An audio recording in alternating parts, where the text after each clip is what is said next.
bertemu kembali dengan Biologi PW Channel. Jangan lupa ya untuk subscribe, like, dan share video ini. Biologi itu menyenangkan. Belajar bersama Pak PW. Kelanjutan dari perkecambahan yaitu tumbuh dan berkembang. Nah, untuk memudahkan kita bicara tentang materi ini, kita bedakan ya. Tumbuh itu ada dua. Yang pertama adalah pertumbuhan primer. Tadi di depan sudah saya katakan pertumbuhan primer itu pertumbuhan pada ujung-ujung daun, ujung batang, ujung akar yang dia memanjang ke atas atau ke bawah. Lalu yang pertumbuhan keduanya apa? Yaitu pertumbuhan sekunder. Yaitu pertumbuhan yang apa tadi? Perpanjangan atau bukan perpanjangan ya, pertambahan diameter ya. Nah, sekarang siapa sih yang mengakibatkan terjadinya pertumbuhan primer? Yaitu disebabkan oleh ini, sel meristem. Sel meristem masih ingat nggak ini jenis-jenis sel? Yang ada sel embrional, sel meristem ya. Kemudian sel-sel apikal yang masih ingat ya. Sel meristem ini sel yang masih aktif membelah terus. Berfungsinya untuk pertumbuhan.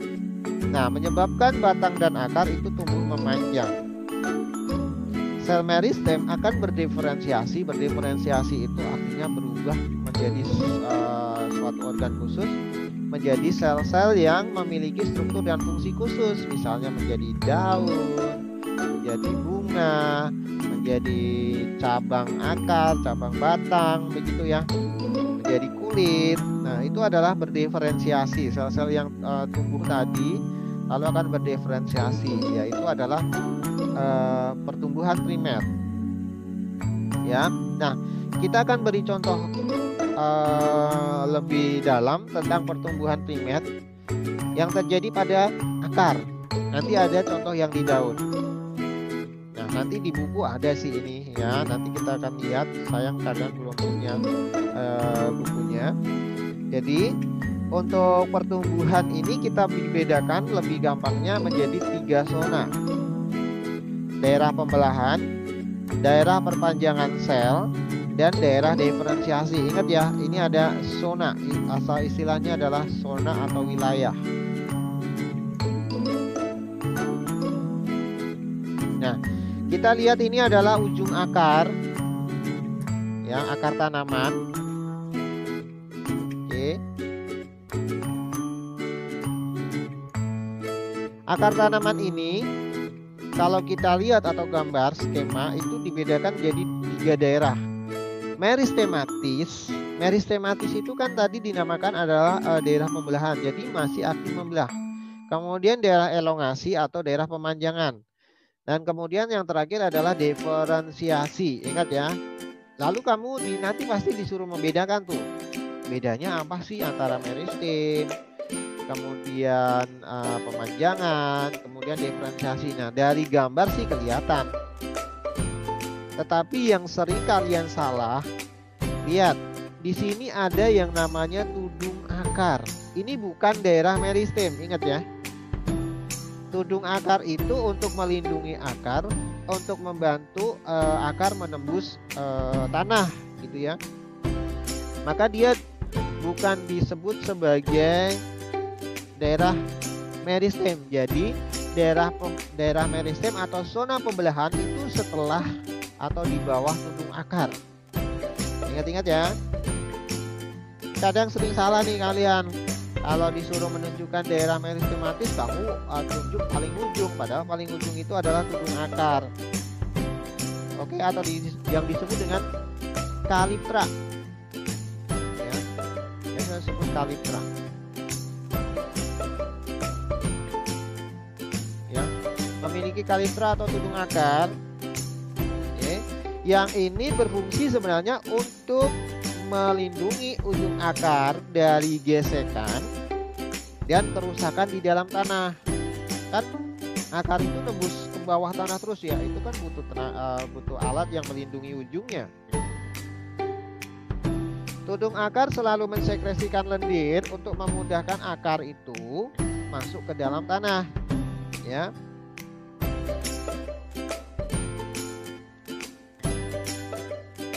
Lalu diikuti dengan yang zona kedua, yaitu zona pembelahan.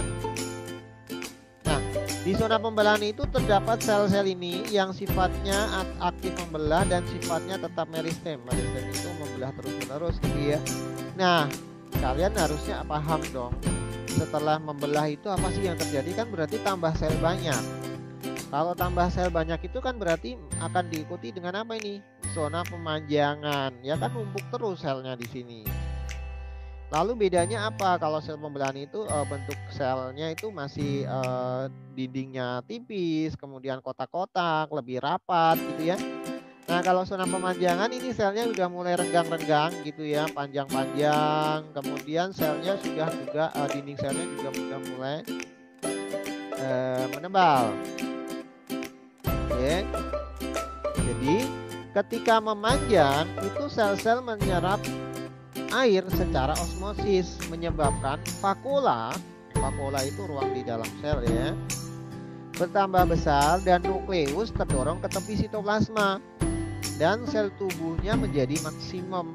Jadi ukurannya jadi gede-gede tapi lebar ya, longgar. Kenapa menjadi longgar? Karena kan tadi diikuti dengan penyerapan air ya dan zat makanan. Lalu masuk ke zona diferensiasi. Nah, zona diferensiasi itu memiliki struktur dan fungsi khusus. Meristem batang akan membentuk primordia daun. Nah, ini untuk perkembangan pada daun. Kalau di akar akan membentuk yang namanya apa ini? Akar rambut. Akar rambut. Sel-sel rambut akar, dan yang terakhir adalah bisa membentuk cabang akar ya, yang dibentuk oleh dari sikal. Oke. Jadi di zona diferensiasi apa yang terjadi? Saya boleh katakan bahwa di zona diferensiasi itu terletak di belakang zona pemanjangan. Sel-sel penyusunnya akan mengalami diferensiasi menjadi jaringan epidermis, kemudian jaringan korteks, kemudian xilem, floem ya. Kalian udah belajar ini di kelas 11. Oke. Yang permanen dan tidak membelah lagi. Oke, jadi paham ya, kalau diferensiasi itu tidak mengalami pembelahan lagi, sudah menjadi jaringan permanen. Jaringan permanen itu contohnya apa? Tadi epidermis, korteks, xilem, floem. Ya. Oke. Apakah ada pertanyaan untuk proses contoh pertumbuhan di akar? Ya, dibedakan menjadi 3 zona ya, ingat-ingat ya. Lanjut. Nah, ini yang tadi yang gambar akar kan. Nah, sekarang yang ini batang. Pertumbuhan itu kan di meristem apikal ya, meristem ujung. Nah, kalau ini akar, batang berarti kalau akar itu ke bawah, batang ke atas. Sama, ada daerah pemanjangan. Kemudian di sini berarti ini daerah diferensiasi, ya. Kemudian di sini adalah daerah meristem apikal, berarti ini adalah zona pembelahan. Hanya dibalik sih, ya, tapi sama prinsipnya, ya. Lalu ketika itu muncul bakal daun, ya, di batang kan muncul daun. Oke, jadi seperti itu. Kalau yang di sini kan udah menjadi batang yang keras, sudah memiliki umpulur, xilem, floem, ya. Kemudian epidermisnya udah terbentuk, berarti kan ini sudah mengalami yang namanya tadi apa? Zona diferensiasi. Oke. Nah, ini juga sama ya. Ada meristem apikal kan, ini root cap atau tudung akar ya. Elytra tadi bisa disebut, ada zona elongation. Nah, saya kasih tahu ini adalah ada referensi lain ya. Kalau yang di buku tadi menyatakan 3 zona, jadi pakai yang di depan tadi. Nah, ini adalah referensi lain supaya kalian nggak bingung. Referensi lain. Kalau kita lihat ini dibagi menjadi berapa zona? Ada 4 zona tuh ya. Yang pertama adalah tudung akar, yang kedua adalah zona pembelahan, ini 1. Lalu ada pemanjangan. Nah, ada lagi 1 nih tambahan, yaitu zona maturasi atau pendewasaan. Ingat-ingat ya, kalau nanti ada beberapa buku yang menyebutkan menjadi 4 zona, berarti ada tambahin 1 nih, zona maturasi atau pendewasaan.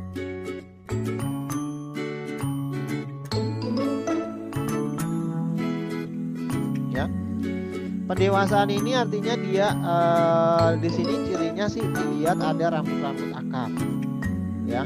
Sedangkan kalau yang diferensiasi, kalau ada maturasi berarti dia ada cabang akar nih, ya. Tetapi kalau nanti ada di satu zona berarti ini digabung saja, ya. Ini namanya zona diferensiasi.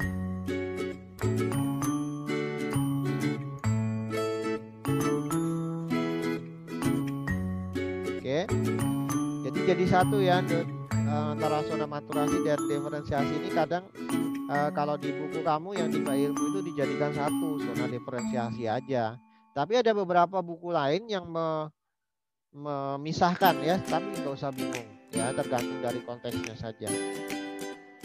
Oke. Kalau ini jaringan struktur ini saya nggak akan jelaskan karena ini di kelas 11 sudah kalian pelajari ya. Nah, kalau tadi pertumbuhan primer, sekarang bagaimana dengan pertumbuhan sekunder? Ini adalah pertumbuhan yang kedua, yaitu pertumbuhan yang mengakibatkan tanaman itu menjadi gemuk. Nah, gemuknya tanaman itu kayak apa? Gemukan tanaman itu adalah diameter batang itu semakin bertambah. Oke. Diakibatkan oleh siapa? Ingat, ini adalah aktivitas kambium. Ini penyebab utamanya nih. Nah, kambium kan terletak di mana sih? Kambium kan di sini. Oke. Ya. Kemudian kalau kalian lihat penampang ini ada xilem, kemudian yang di luar phloem, lalu di tengah kan kambium kan, benar kan? Ya. Kemudian ini empulur. Nah, ini jari-jari empulur. Ya. Peridem ini adalah jaringan gabus. Nah, pelogen juga jaringan gabus, kambium gabus. Ya, paling luar adalah epidermis kan? Masih ingat kan? Nah, yang menyebabkan dia bertambah menjadi gede, ya, sel kambium itu membelah ke arah luar membentuk phloem, ke arah dalam membentuk xilem. Nah, phloem dan xilem kan kalian udah paham. Phloem untuk apa? Mengangkut zat makanan. Kalau xilem untuk mengangkut air. Oke. Ya. Pertambahan jumlah sel phloem dan xilem itu menyebabkan diameter itu bertambah besar kan? Nah, aktivitas kambium ini membentuk pertumbuhan sekunder. Oke, jadi bisa dipahami ya.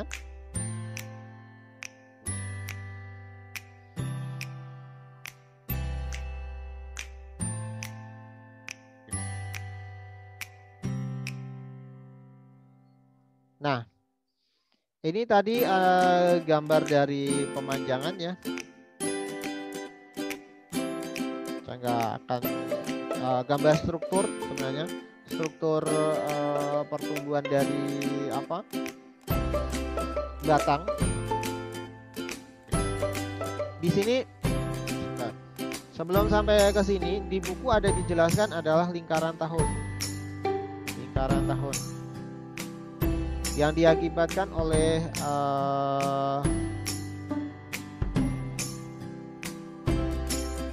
nah, ada yang sudah tahu pernah dengar lingkaran tahun pada tanaman dikotil terutama. Nah, prosesnya adalah seperti ini. Ini kan menjadi semakin lebar ya. Ini silem musim panas ya. Jadi dia lebih tebal ya, karena nggak ada air. Tapi kalau musim penghujan dia lebih gede lubang-lubangnya ya ini kan silem kayu nih gede gitu ya, sedangkan ini yang floemnya, maka ini menambah lingkar batang itu menjadi gede ya, sekunder.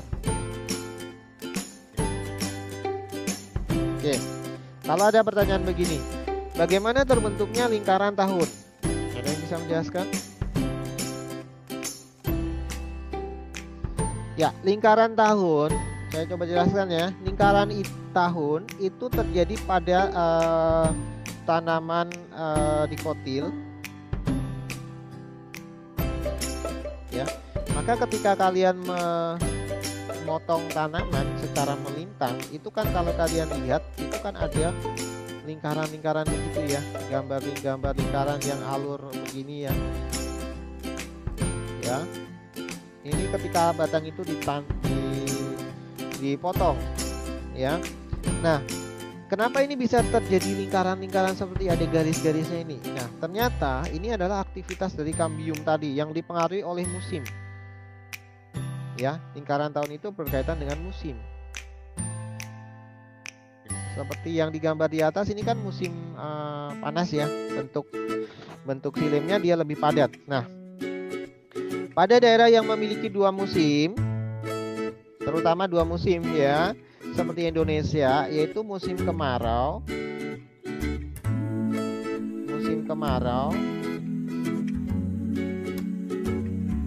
dan satunya lagi adalah musim penghujan, maka tentunya ini sangat berpengaruh. Penghujan, ya. Pengaruhnya seperti apa?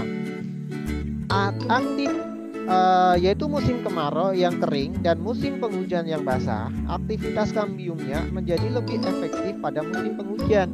Kenapa? Ya, dan berkurang pada saat musim kemarau. Ya, aktivitas kambium berkurang pada saat musim kemarau, tapi lebih efektif pada musim penghujan. Pada musim kemarau yang kering, pembuluh silem ya, pada musim kemarau